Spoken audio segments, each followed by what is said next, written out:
I'm one of one, dismembering. In every environment we inhabit. Take one. Okay, hold on. You don't have to pause it. I'm one of one, dismembering.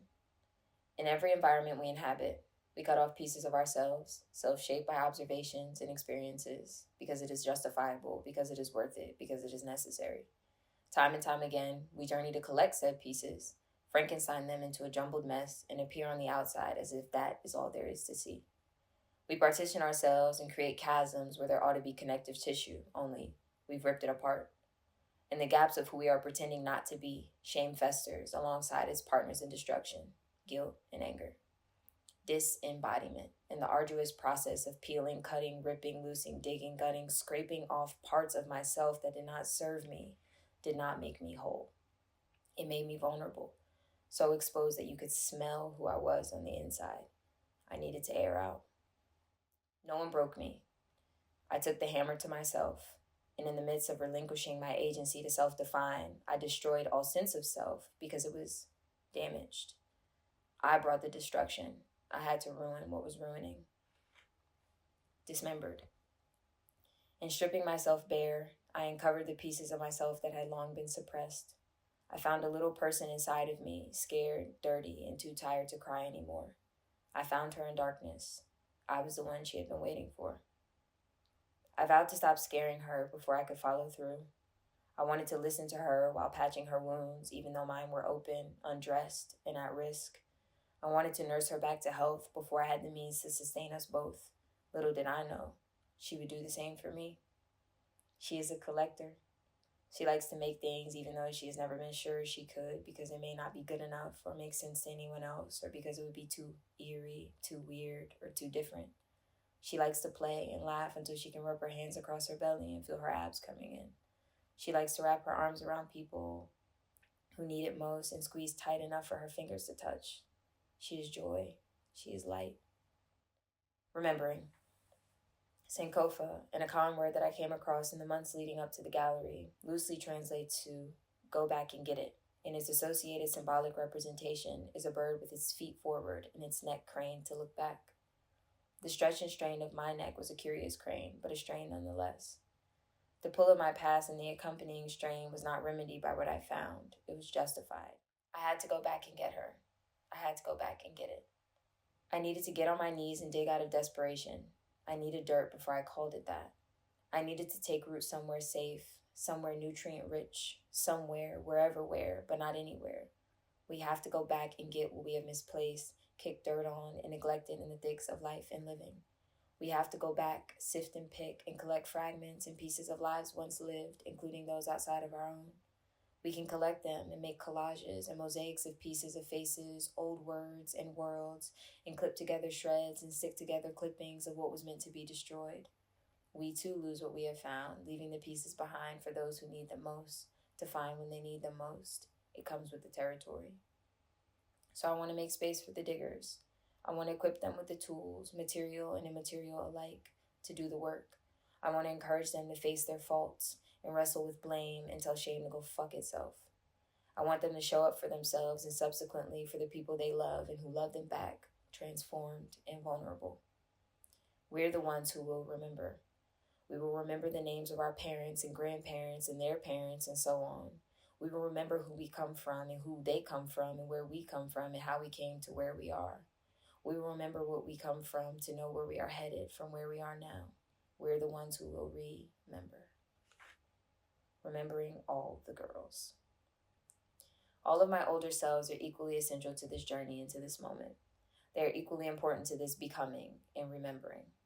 We're the ones who remember our old selves, the selves that were burdened by the uncertainties of adolescence and young adulthood, the selves that were reckoning with all that we were conditioned to believe about the world around us, the selves that have carried us along, hobbled, defeated, saddened, overjoyed, untouchable, unseen, and surveilled, and into the present. This is for them. They deserve this. Our remembering process has looked like preserving the remains from the crunch and crackle of blood-stained suits of selves, suturing the separations, mending the breaks, and nurturing the seeds planted in the crevices and cracks. Our body is a bloom space, and it used to be a demolition zone. Or maybe it was always both and none of us could see it yet.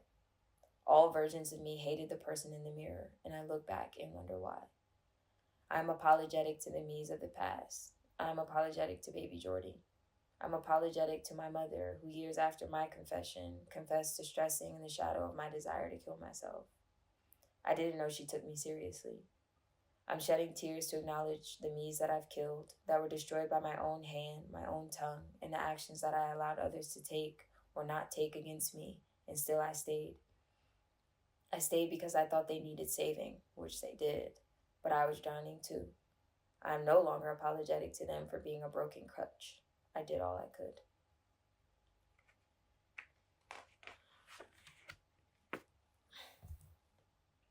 Everything that happens in our lives has the opportunity to show us who we are, and the converse, who we cannot live to be.